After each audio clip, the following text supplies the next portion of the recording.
Hey Pennsylvania, it's Wine O'Clock on Wine Time PA. Join Rob, Holly, and Steve as they explore their home state of Pennsylvania and all the wonderful wineries it has to offer. Each month, they take a journey tasting the wines of PA. If you're able, pour a glass of your favorite wine and join us now for Wine Time.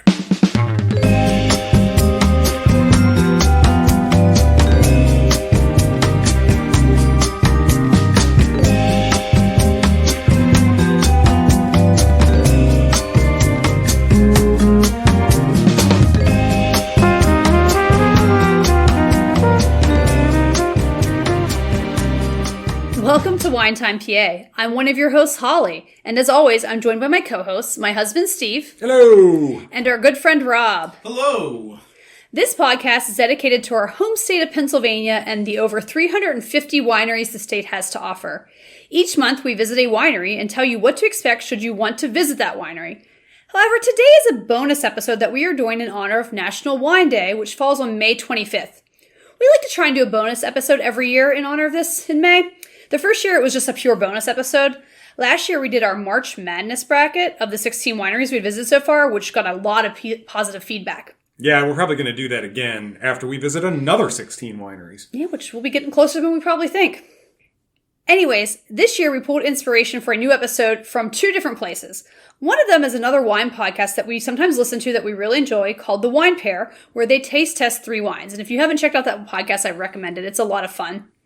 So today we're going to be trying 3 Pennsylvania wines that none of us have ever tried before from wineries we haven't reviewed or visited on this podcast.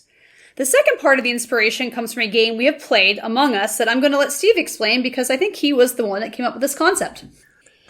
Yeah, so before we started this podcast, we were visiting a lot of wineries and mostly the local ones. We would get a lot of the same wines and we got used to the wines that they had to offer. So I had this idea where we'll do some custom flights, but instead of picking our own wines, we pick each other's, and we keep our picks secret. We can then pretend to be sommeliers and try to figure out what wine were selected for us. We actually had a blast doing this for the first time, and we found ourselves doing it more often. We don't do it as often lately, only because the podcast takes us to so many different wineries and we want to actually know what we're trying for them so we can appreciate them and describe them for you. So as we were playing this game, even some of the wineries themselves thought it was fun and a unique idea when they learned what we were doing. So we'd actually love to encourage you to try this game if you ever get an opportunity. And if you do, take to our social media and let us know what you thought of it.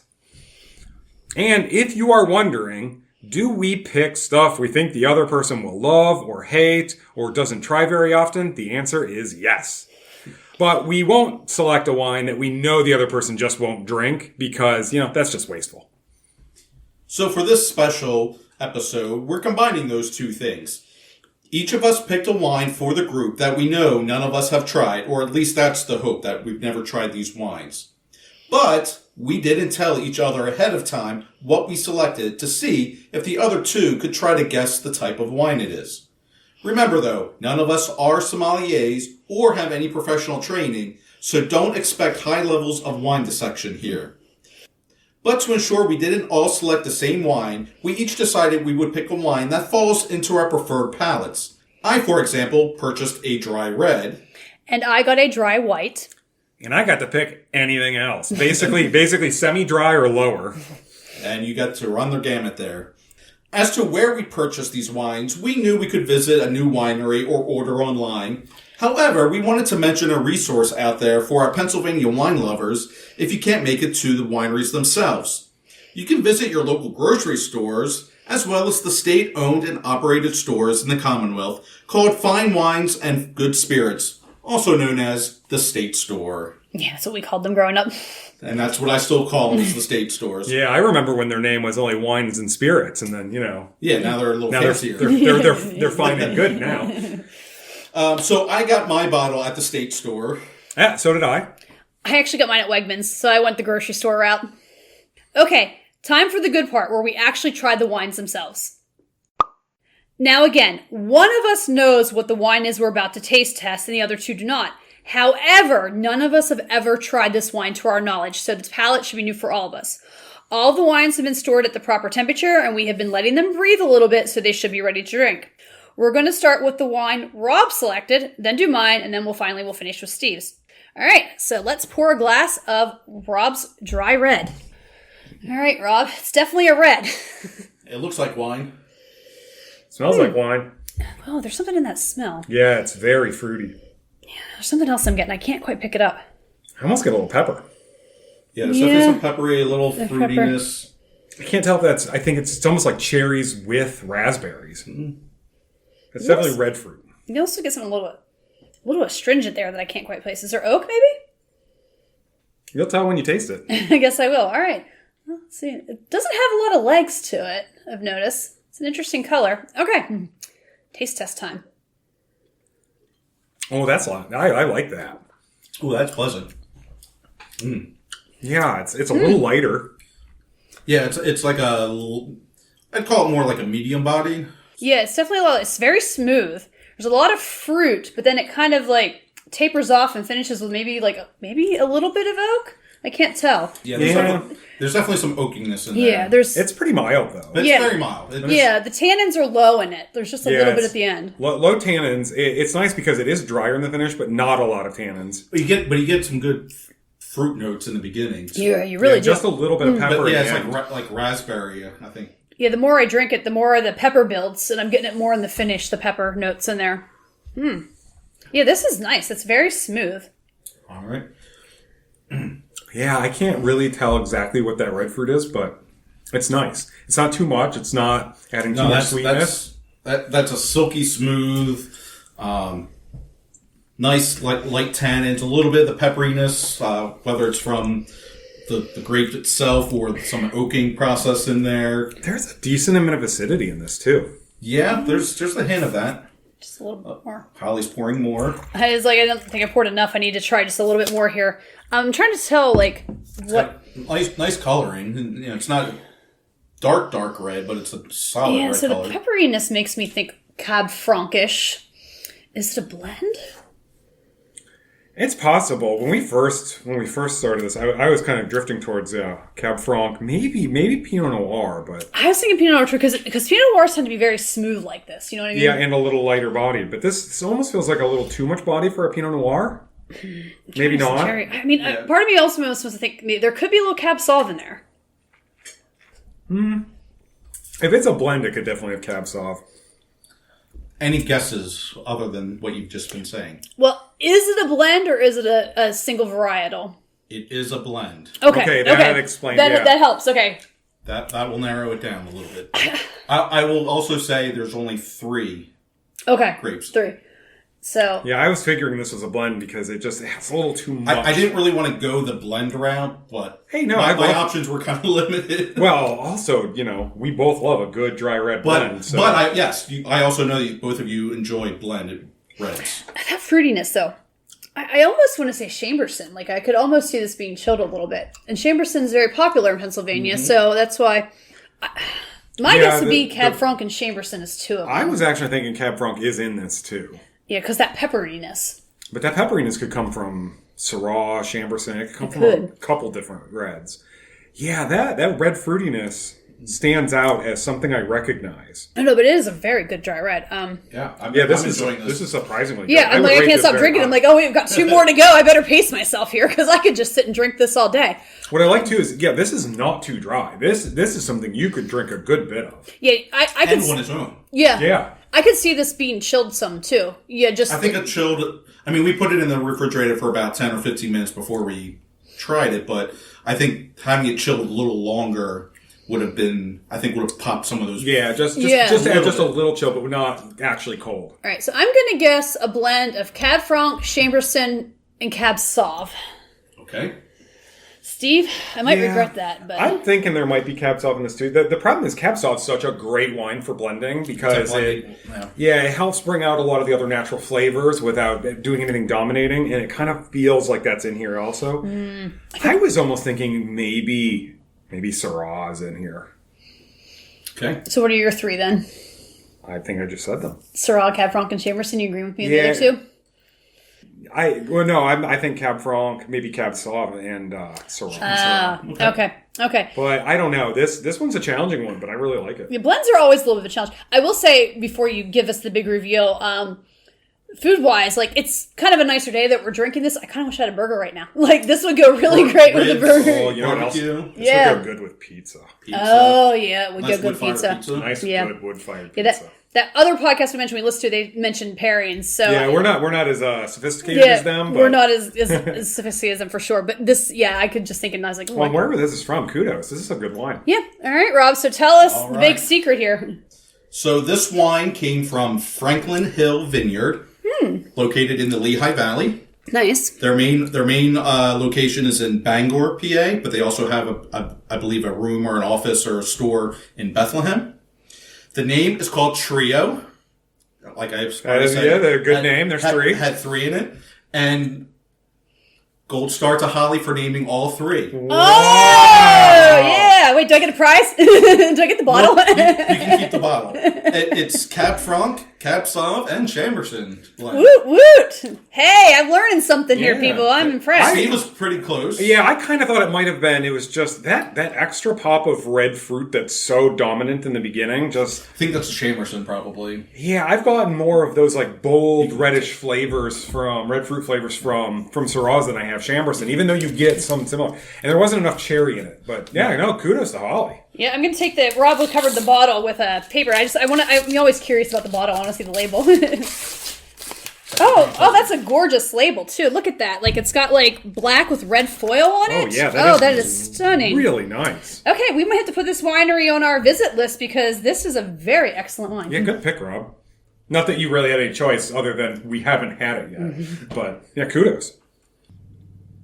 Okay, well, Rob started us off very strong, so I feel a little intimidated here that I have to follow that act because that was a great start to this little challenge. All right, so guys, this is a dry white wine in your glass. Let's all take a sip. Definitely a white. It's definitely a white wine. Ooh, getting Some a nice lot of aromas. Oh yeah, there's some interesting flavor. I think I'm getting some grapefruit in there, maybe. Yeah. Yeah, it smells acidic. Oh, it is a dry white, and Holly Well, picked it. then, yeah, so it's going to be dripping with acidity. Yeah, I don't know if there's a little like lemon in there too. Yeah, there's some grape. citrus notes. Yeah, I get a couple Definitely other. like grapefruity. Yeah, there's a lot of citrusy type fruit notes in Makes that. me kind of wonder if what type it is. All right, I'm gonna I try have some. a sneaking suspicion. It's a little bit of a darker yellow too. I've noticed Yeah. too. Ooh, that's not bad. It drinks less acidic than the aroma yeah. suggests. Oh yeah, that's nice. That's got it starts a little acidic, but it finishes really nicely. Yeah, it finishes very nice, and it's a little lemony in the finish. Yeah, a lot of good fruit notes in this. Again, all those citrus notes. It's like a creaminess in there too. Yeah, that grapefruit doesn't transition a lot, but it's subtly there, but it doesn't transition into the flavor. I already have two picks narrowed down. Yeah, it definitely there is a creaminess to the finish in that. Yeah, this one's stumping me a little. I've got a couple ideas. And on a nice warm day like that it is today, man, this would be good to sit outside and drink. This is actually pretty lovely. This would be good with your chicken dishes. We know your last one was the pizza and the hamburgers and the steaks, but this one I'm thinking chicken or pasta. I'm thinking Seafood. Buffalo chicken pizza. Because all I want to pair is with pizza. Steve will be our pair of pizza. That can be your specialty now. You can just suggest pizza pairings with our wines. I just love pizza. Who doesn't? I mean, well, that's. I'm still coming back to one or two. Yeah, I'm struggling a little bit with this one. Usually the whites I'm better with. What I like about this is I've noticed is you get those fruit flavors and stuff there, but everything, it's blended so well that it's subtle. Like you get hints of it here. Nothing overpowers anything, and It just transitions from one thing to another. Yeah. It's like, it's very small, minor amounts, and not that your tongue picks it up, but it's not overwhelming anything. I also like the way they did the acidity in this. You get the acidity earlier on than you usually do, and it transitions into the citrusy instead of the other way around, which you get with a lot of wines. Yeah, this usually finishes with the acidity. Yeah, and I like that because I don't dislike acidity, but a lot of wines finish with too much of it. And even if this one has too much, it doesn't bother me because it finishes with lemon. Yeah, and there's almost a little earthiness in there too, which I like. Yeah, a hint. Yeah, so All right. I still have mine too. Your two. It is not a blend, so it is a single varietal. I will give you guys that. So. Well, I'll just start off and just my thoughts. Maybe a Vignoles, maybe a Gruner. Okay. Yeah, I was kind of feeling the Gruner, and I was also kind of feeling it might be a Sauv Blanc. But it's almost neither of those. Yeah. Well, which is why I kind of went to the Vignoles. Because that has that creaminess in there, too. Vignoles usually has like a little bit of like fruit sweetness that this one really just doesn't have. It just could be a drier variety. It could just be a drier variety. I don't know. I'm still sticking with those two, I think. Unless... I don't think it's a Gewürztraminer or like a Riesling or anything. This is feeling more Gruner to me. Gruner is my number one pick. Yeah. And Vignoles would be number two. I think the grapefruit and the aroma kind of just threw me off, which, because a lot of the Sauv Blancs that we drink have grapefruit, but they're not typically Pennsylvania Sauv Blancs, so... And I will also say that I know Holly likes Gruners, and I know she wouldn't have a problem finishing this one after we're done recording. Yeah, that's actually good. I wasn't even playing to the author of this challenge here. I'm still going to go with Gruner. Okay. Steve? Yeah, I think I'm going Gruner, too. It's almost certainly not a Sauv Blanc, but... Okay. Well, you're both correct. It is a Gruner Ventlier, so good job. So let me go. All right, so it is a Gruner Ventlier, and this is, I feel like Steve may have an issue because it comes from a winery that we visited once, Steve and I, on our own travels a few years ago, but not on our podcast. But in fairness, the day we were there, the Gruner Ventlier was not available for tasting. They only had it in bottles for sale. And I remember being very disappointed I didn't get to try their Gruner because it was very highly recommended because it has like 91 points on the James Suckling I'm guessing I know where this came from. So it came from Gale and Glen. Yeah, and I have to say, if you've never seen their bottles, that's beautiful. They have one of the most unique bottle labels that I've ever seen. It looks like laser cut series of hexagons, and hexagons are the bestagons. Yeah, it's really good. Again, this is a highly rated wine. Like I said, is it James Suckling or whatever they call them? He gives it 91 points on his scale.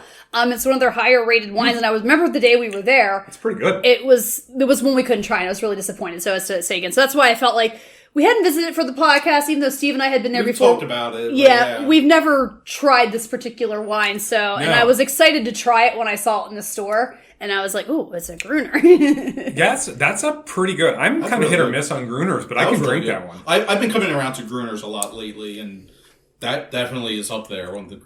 Yeah, it's usually the high acidity is what throws me off on Gruners, but again, the way the acidity and it's beautifully balanced. Yeah, and the fruit and the finish just works. It's very nice. Yeah. So hey. Another winner, then I should say.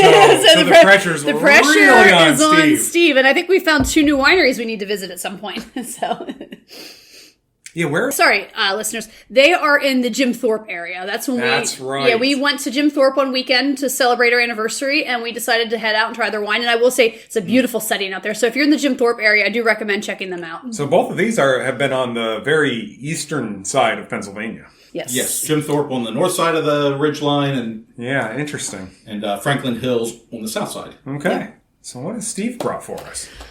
Excited to find out. All right, so ready with Steve's wine. 2 for 2. Let's see if we can get all 3 here. Well, he definitely picked a white. We can tell that. Are you sure? No, I'm kidding. It's definitely a darker yellow color. Yeah, it's like almost like a hay or gold. That smell. It's a sweeter smell. Ooh. There's something in there that I'm thinking Riesling initial first smell. There's some. Really? I'm getting some minerality in mine. I don't know. All right, let's try it. I swear, I think I'm smelling apricot. Yeah. Ooh, that's good. It's definitely a sweeter wine. So I'll probably put it at a semi-sweet. Oh, yes. Almost like some tropical fruit notes in there, maybe? Yeah, I'm definitely getting tropical fruit also. Yeah. Almost a little pineapple. I was just about to say pineapple. I was getting... Maybe mango, too. Yeah. Some kind of tropical fruit. Maybe a little coconut. I'm going to tell you, I'm a little surprised by these flavors. I maybe should have read the bottle a little deeper.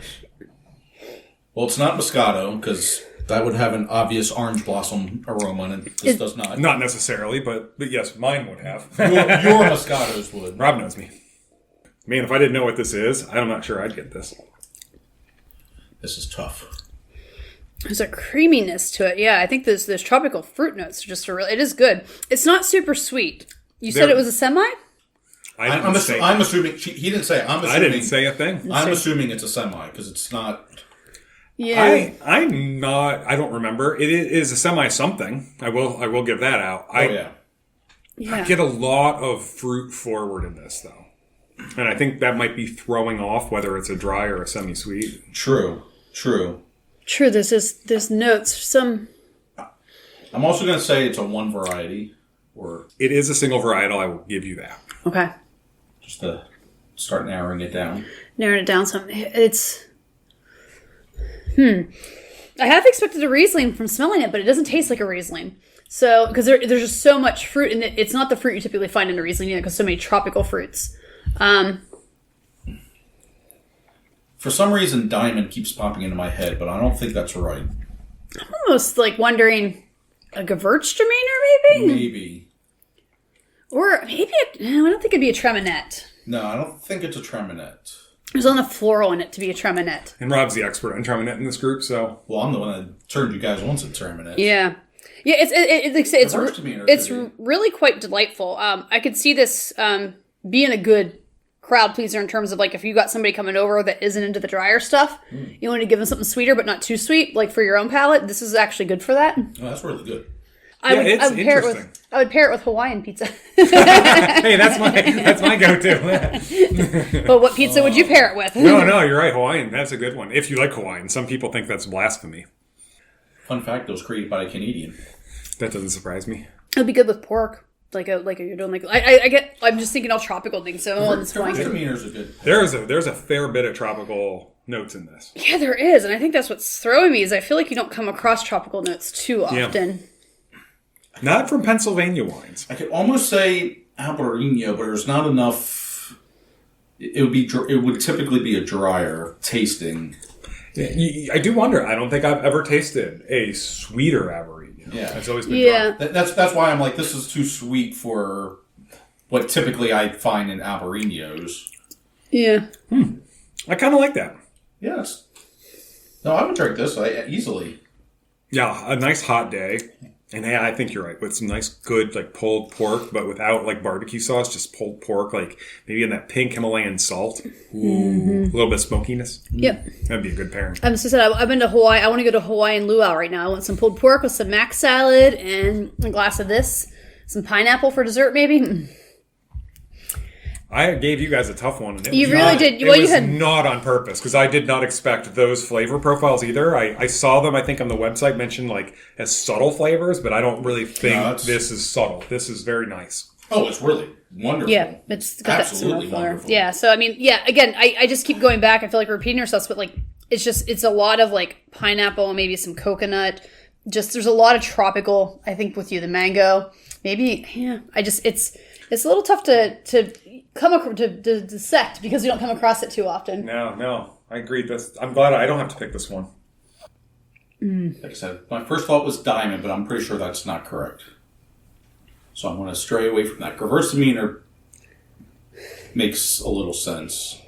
I mean, it could be a shocker of a Riesling, but it could be like a semi-sweet Riesling. Gewürz, though, does. Yeah. Well, they're cousins. Yeah, I'm trying to think. We had there's that Geisenheim, and I'm trying to think of those German wines in the family, but I feel like they're drier for the most part. That's what's throwing me. The Vignoles. Vignoles, it could maybe. Wow, half the episode is Steve's pick because it's so challenging. So I thought I was going to be challenged with a dry blend. We gave you free range. Yeah, that was a good blend though, Rob. All right. What are your decisions? I'm going to go Gewürztraminer. I'm going to go just to pick something different. I'll go Vignoles. I think we're both. You guys were in the right ballpark, but it is, in fact, a semi-dry Riesling. Oh! I said smelled like a Riesling. That's a really good Riesling. That is very good. That's unique. I didn't expect that flavor profile from this. Even reading it a little bit on the websites when I chose it. But so this is from Clover Hill. Good wine. Which is also in the Lehigh Valley, about an hour northwest of Philly. Yep.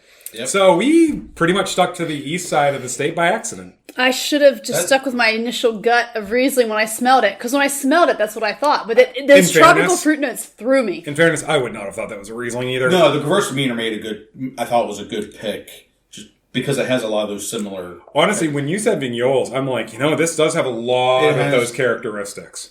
And I didn't want to pick the same thing Holly did because, just the... It could have been perfect. Darn it. That's right. That's why we said we're not sommeliers. But, yeah, I think these are 3 solid choices. What do you guys think? I enjoyed every single one of them. I think we have 3 wineries we need to put on our list to go visit sometime. Well, and 2 of them are right next to each other. Yeah, in the same county, so we could probably make one trip out of that. I think Clover Hills and Franklin Hills aren't that far apart. A few miles. I think they're a few miles apart. All right. Well, I guess that will wrap up. So thanks for tuning into this bonus episode of Wine Time PA. Please let us know what you thought of this episode, as this could be something fun we could do in the future. Maybe next time we pick something sweeter, like some sweet fruit wines or some semi-sweet wines for those who prefer that. Yeah, there's some great fruit wines in Pennsylvania. I wouldn't mind trying a couple. Yeah. And especially if you go to your state store, the grocery stores, they have good selections. You don't have to get to your local wineries. Yep. And maybe we also consider going shopping together so that we don't have to worry about what the other person's picking. We just pick out 3 wines that sound good that none of us have tried and just skip the guessing part. Either way, find us on social media on Instagram or Facebook under Wine Time PA and share your thoughts on this episode. And don't forget to tune into the first Wine Wednesday of next month, where we will be discussing another visit to a Pennsylvania winery. Thanks for listening to Wine Time PA with your host Rob, Holly, and Steve. We hope you enjoyed our take on Pennsylvania wineries and all that they have to offer. Please be sure to like and subscribe to this podcast. Also, be sure to follow them on social media for updates and news. Remember, when it comes to wine, drink what you love.